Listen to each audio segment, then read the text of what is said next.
Saline bottle ఉంది. ఆ saline బాటిల్ని పీకేస్తున్నాడు ఇతను వచ్చి. పొలిటికల్ గేమ్ ఆడుతున్నారు. ఇలాంటి సమయంలో పొలిటికల్ గేమ్ ఆడటం కరెక్టేనా? ప్రభుత్వం మంచి చేసినప్పుడు మంచి చేసింది, తప్పు జరిగినప్పుడు తప్పు జరిగిందని ప్రశ్నించండి. ఆ హాస్పిటల్లో ఉన్న వాళ్ళని చంపేయడానికి వచ్చారా అనే పరిస్థితిని అయితే అక్కడ క్రియేట్ చేశారు. ఇప్పటికే ఆల్రెడీ 11 స్థానాల్లో కూర్చోబెట్టున్నారు. రేపు ఒక స్థానానికి కూడా దిగజారే పరిస్థితి మీకు వస్తుందని. మీరు వెళ్ళింది పరామర్శకే లేకుంటే పార్టీ కార్యక్రమానికే? Hi, welcome back to our channel. ఈరోజు మనం డిస్కస్ చేయబోయే విషయం, తిరుమల తిరుపతిలో అయితే స్టాంపేడ్ జరిగి ఒక ఘోర ప్రమాదం అయితే జరిగింది.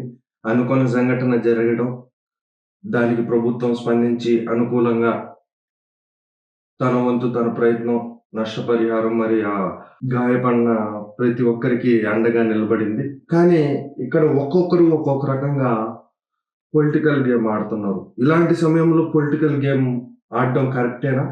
అసలు ఎవరు ఎలా పొలిటికల్ గేమ్ ఆడారు? ఒకరిపై ఒకరు నిందలు వేసుకోవడం, ఏ పార్టీ ఎలా దీన్ని కౌంటర్ చేస్తుంది? ఒకరు రాజకీయం చేస్తూ ఉంటే ఇంకొకరు రాజకీయం వద్దు ఇలాంటి సమయంలో అంటూ. అయితే మనం చూసుకుంటే ప్రభుత్వం అయితే తప్పు జరిగింది, క్షమించండి మమ్మల్ని, అధికారుల వల్ల అక్కడ ఉన్న వాళ్ళ వల్ల కొంతమంది వల్ల తప్పు జరిగింది, క్షమించండి అని చెప్పి ఏ ఇబ్బంది లేకుండా అందరినీ ఆదుకునింది.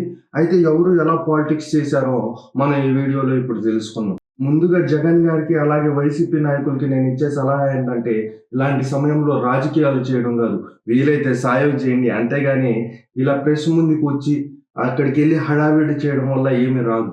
వీలైతే ఆ బాధితులకి అండగా నిలబడి ఆర్థిక సాయం చేయండి. మీ తరపున ఏమైనా వైద్యం అందించండి. వైఎస్ఆర్ నేస్తం అని ఒక ఫౌండేషన్ పెట్టి వాళ్ళకి వైద్య సహాయం అందించి డాక్టర్లు, మెరుగైన డాక్టర్లు పెట్టి చూపించండి. అంతేగాని అక్కడికి వెళ్ళి రాజకీయం చేస్తాం, గలబా చేస్తాం అనేది మానుకోండి. బురద చల్లడం మానేయండి. ప్రభుత్వం మంచి చేసినప్పుడు మంచి చేసింది, తప్పు జరిగినప్పుడు తప్పు జరిగిందని ప్రశ్నించండి. తప్పు జరిగింది అని మీరు ప్రశ్నిస్తే మీకు మద్దతుగా నిలబడతారు. నిందలు వేయడానికి ప్రయత్నిస్తే ఇప్పటికే ఆల్రెడీ 11 స్థానాల్లో కూర్చోబెట్టున్నారు. రేపు ఒక స్థానానికి కూడా దిగజారే పరిస్థితి మీకు వస్తుందని నేను చెప్పుకుంటాను. అయితే ఇవన్నీ ఎందుకు చెప్తున్నాను అంటే, నేనైతే చూపిస్తాను మీకు ప్రూఫ్స్. ఈ గలబా ఎందుకు జరిగింది, అక్కడ గలబా ఎలా చేశారు వైసీపీ నాయకులు, అలాగే అక్కడ చంద్రబాబు గారు వెళ్ళారు, జగన్ గారు వెళ్ళారు, అలాగే డిప్యూటీ సీఎం పవన్ కళ్యాణ్ గారు వెళ్ళారు. మంత్రివర్గాన్ని కూడా అక్కడ పరామర్శకు అయితే వెళ్ళింది. కానీ ఎప్పుడు ఇంతమంది వెళ్ళిన సమయంలో జరగని గలబా జగన్ వచ్చినప్పుడు మట్టుకు గలబా జరిగింది. అదేవిధంగా అక్కడ హత్యా ప్రయత్నాన్ని చేయడానికి వైసీపీ నాయకులు అయితే పూనుకున్నారు. ఆ హత్యా ప్రయత్నం ఎవరు చేయబోయారు, ఎలా జరిగింది అనేది అయితే ఆ హాస్పిటల్లో ఉన్న వాళ్ళని చంపేయడానికి వచ్చారా అనే పరిస్థితిని అయితే అక్కడ క్రియేట్ చేశారు. పోలీసులు అడ్డుకుంటా ఉంటే వాళ్ళపైకి దొమ్మికి వెళ్ళారు అక్కడ ఉన్న కార్యకర్తలు. అంటే మీరు అక్కడ వాళ్ళు ఏం చూపించాలి అనుకున్నారంటే, మమ్మల్ని రానిలేదు, పరామర్శం చేయనిలేదు అని చూపిద్దాం అనుకున్నారు. ఆపాలనుకుని ఉంటే మీలాగా ఎయిర్పోర్ట్ దగ్గరే లోకేష్ వచ్చినప్పుడు ఆపేశారు. మీరు అధికారంలో ఉన్నప్పుడు అలా మిమ్మల్ని ఎయిర్పోర్ట్ దగ్గరే ఆపేసి ఉండేవాళ్ళు. హాస్పిటల్ దాకా రానిచ్చేవారు కాదు. హాస్పిటల్ దాకా వచ్చిన తర్వాత అంతమందితో లోపలికి వద్దు, ఒక నలుగురు వెళ్ళండి అని విజ్ఞప్తి చేసిన దానికి మీరు అక్కడ చేసిన హడావిడి ఏంటి? ఇవన్నీ చూపిద్దాం, ఎవరు ఎలా పరామర్శించారో అనేది నేనైతే చూపిస్తాను మీకు. ముందుగా మనం చూసుకుంటే జగన్మోహన్ రెడ్డి గారు చేసిన ఘనకార్యం చూడండి. అధికారుల పైన ఆయన చూపిస్తున్న పెత్తనం చూడండి. అదేమంటే అతన్ని ఆపారు. అతను ఆపిన దేనికి? ఇద్దరు వెళ్ళండి, ఇంతమంది జనం వేసుకుని వెళ్తారు ఎవరైనా? ఇంతమంది గల్బా చూడండి, ఇంతమంది జనాన్ని వేసుకొని అదే పేషెంట్లు ఉన్న వార్డా, లేదంటే పెళ్లి చూపులా, లేదంటే పెళ్లి ప్రోగ్రాం జరుగుతుందా, లేదంటే మీ ఎన్నికల ప్రచారానికి వెళ్ళారా మీరు? ఇంతమంది జనమా? సరే, బయట ఇంతమంది జనం అంటే ఓకే, మీరు ఆఖరికి వార్డ్ లోపలికి కూడా ఇంతమంది జనంతో వెళ్ళడం ఏంటి? ఇంతమంది జనాన్ని పోలీస్ అధికారులు అలో చేస్తారా? మీరు ప్రచారానికి వెళ్ళారా అక్కడ అదే సమయంలో పవన్ కళ్యాణ్ గారు కూడా ఉన్నారు, డిప్యూటీస్. ఆగ్రహం అయితే వ్యక్తం చేశారు. అక్కడ గలబా చేయకుండా అడ్డుకోండి అంటూ పోలీసులకి విజ్ఞప్తి కూడా చేశారు. ఆ మాట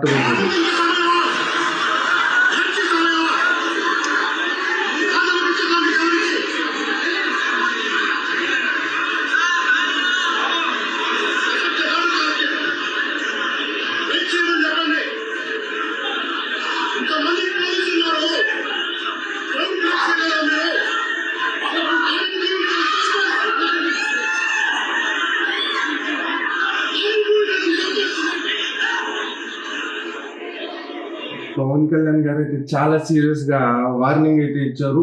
అక్కడ చేసిన గలబాకి పవన్ కళ్యాణ్ గారు కూడా తట్టుకోలేక పోలీసులకి వాళ్ళని అదుపు చేయండి అంటూ సమాచారం అనేది కూడా ఇచ్చారు. మనం చూద్దాం లోపలికి. సరే ఇది బయట ఉంటే బయట జనం ఉంటారు ఓకే అనుకోవచ్చు. చూడండి ఎలా గలబా చేస్తున్నారు వైసీపీ కార్యకర్తలు. గలబా పోలీసు వాళ్ళని కూడా పట్టించుకోకుండా ఎలా అంటే అలా గలబా చేస్తే ఊరుకుంటారా అండి? మీరు వెళ్ళింది పరామర్శకే లేకుంటే పార్టీ కార్యక్రమానికే, ప్రచారానికి వెళ్ళారా? రాజకీయం చేయండి, ఎవరు వద్దనలేదు. ఇలాంటి సమయంలో నా రాజకీయాలు చేసేది ఓకే. మీరు బయట ఇంత గలబా చేశారంటే ఓకే, కార్యకర్తల్లో ఉత్సాహం ఉంటుంది కాబట్టి మీరు దానికి మద్దతుగా మనం చేయి ఊపినప్పుడు ఆ ఉత్సాహం కనిపిస్తుంది, గలబా చేస్తారు. కానీ లోపలికి వెళ్ళేటప్పుడు కూడా కార్యకర్తలను వేసుకొని వెళ్ళాలి, ఇంతమంది జనాన్ని వేసుకొని లోపలికి వెళ్ళాలి. అది ఐసీయూ వార్డు అనుకున్నారా లేదంటే మీ పెళ్లి చూపులు అనుకున్నారా, మీ ఇల్లు అనుకున్నారా? పేషెంట్ అక్కడ బాధపడతా ఉంటే ఆవిడ దగ్గరికి వెళ్ళి ఎలా ఉంది అని అడక్క ఆడెంతమంది పోలీసులు ఉన్నారు అడిగేది. నీకు ఎలా ఉందని అడిగితే అదొక పద్ధతి, నీకు నేను అండగా ఉన్నాను అని మాటిస్తే ఒక పద్ధతి. అక్కడ చేసిన ఘనకార్యం చూడండి, హత్యా ప్రయత్నం చేస్తున్నారు లోపలికి వెళ్ళి. మీకు చూపిస్తాను నేను. సెలైన్ బాటిల్ ఉంది, ఆ సెలైన్ బాటిల్ని పీకేస్తున్నాడు ఇతను వచ్చి. అతను చూడండి క్లియర్.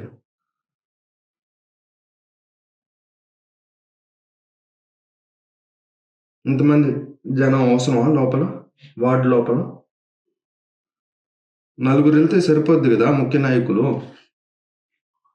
రోజా, పెద్దిరెడ్డి, చెవిరెడ్డి ఉన్నాడు, అలాగే పెద్దిరెడ్డి కొడుకు నితిన్ రెడ్డి ఉన్నారు. అతన్ని కూడా వేసుకుని 5గురు వెళ్ళి చూసి ఆ పేషెంట్లకు అండగా నిలబడతామని చెప్పండి. అది కాక అక్కడికి వెళ్ళి వాళ్ళని చంపేయడానికి వెళ్ళారా మీరు? ఆ జనంలో సరే తొక్కిసలాట ఎందుకు జరిగింది? తొక్కిసలాట్లు ఊపిరాడక కొంతమంది ప్రాణాలు చనిపోయి, మీరు ఎంతమంది జనాన్ని వేసుకుని వెళ్తే అక్కడ ఊపిరాడక ఎవరైనా పేషెంట్ పోతే అసలు మీరు చంపేయడానికే కదా వెళ్ళింది. ఆ సెలీన్లు లాగేయడం ఏంటి, వాళ్ళపై ఆ పేషెంట్ల పైన పడిపోవడం ఏంటి? జనం వెళ్ళి బయట పోలీసులు ఆపితే వాళ్ళపై గొడవకి వెళ్ళడం ఏంటి? ఇంతమంది జనం వేసుకొని ఎవడైనా బుద్ధున్న లోపలికి వెళ్తాడా? పవన్ కళ్యాణ్ గారు పరామర్శించారు, అలాగే చంద్రబాబు గారు పరామర్శించారు. ఈ విధంగా చేయలేదు కదా. సోలో చంద్రబాబు గారు ఒక్కరే వెళ్ళారు, పక్కన అధికారులు ఉన్నారు 4-5గురు, ఎవరిని లోపలికి రానేలేరు కార్యకర్తల్ని. కేవలం చంద్రబాబు గారే వెళ్ళే పరామర్శించారు. ఏం చెప్తున్నారో కూడా వినండి. ఏం కాదు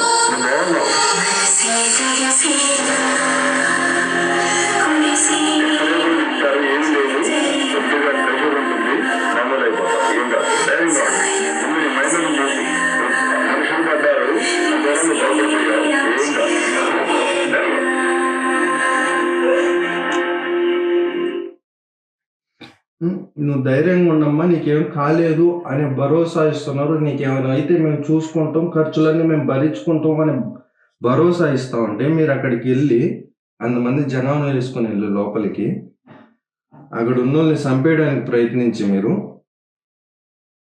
అదేమంటే మధుసూదన్ రెడ్డి గుర్తు పెట్టుకొని పోలీసులకు వార్నింగ్లు. వాడు మధుసూదన్ రెడ్డి కాదరా స్వామి, వాడు సుధాకర్ రెడ్డి అంటే ఎవడు పట్టించుకోరు. అది పోయినసారి జరిగింది చెప్తున్నాను, ఇప్పుడు కూడా అదే విధంగా వార్నింగ్ ఇచ్చినట్టున్నాడు. వీడియో అయితే బయటికి రాలేదు. పోయినసారి అసెంబ్లీ దగ్గర వార్నింగ్ ఇచ్చాడు, మధుసూదన్ రెడ్డి గుర్తుపెట్టుకోవాలి. వాడు మధుసూదన్ రెడ్డి కాదంట, సుధాకర్ రెడ్డి అంట. ఈ విధంగా గలబాలు చేసి చంద్రబాబు గారు సుమారు 10 గంటల వరకు ఎయిర్పోర్ట్లో విజువల్స్ 10 గంటల సమయం అప్పుడు ఎయిర్పోర్ట్ విజువల్స్ 10 గంటలప్పుడు అతని ఇంటికి వెళ్తున్నారు. సుమారు నువ్వు వచ్చింది ఎప్పుడు 7 గంటలకు వచ్చి 8 గంటలకు వెళ్ళిపోయావు. అది నీ పరిస్థితి. అదేమంటే అక్కడికి వచ్చి రాజకీయం చేస్తాం. ప్రభుత్వం అండగా నిలబడి మరణించిన వాళ్ళకి 25 లక్షలు, అదేవిధంగా కాంట్రాక్ట్ ఉద్యోగం ఇచ్చారు, అదేవిధంగా స్వల్పంగా గాయపడిన వాళ్ళకి ₹1,00,000 ఇచ్చారు, తీవ్రంగా గాయపడిన వాళ్ళకి 5 లక్షలు ఇచ్చారు. తర్వాత చూసుకుంటే ఏ ఖర్చైనా వైద్య ఖర్చులని ప్రభుత్వమే భరిస్తుందని భరోసా ఇచ్చారు. సుమారు 10 గంటల దాకా, రాత్రి సమయం 10 గంటల దాకా అక్కడే ఉండి వాళ్ళకి అండగా నిలబడింది సీఎం చంద్రబాబు గారు. అక్కడికి వెళ్ళి రాజకీయాలు చేసిన మీరెక్కడ? రాజకీయాలు చేయండి, కాదని లేదు. తప్పు జరిగిందని ప్రశ్నించండి. తప్పు నేను అక్కడికి వెళ్ళి విమర్శలు చేయడం కాదు. ఇప్పటికైనా మారుతారని, మారితే మీకు భవిష్యత్తు ఉంటుందని, లేదా 11 కాస్త 1 అవుద్దని కోరుకుంటూ సెలవు తీసుకుంటున్నాను. Thank you.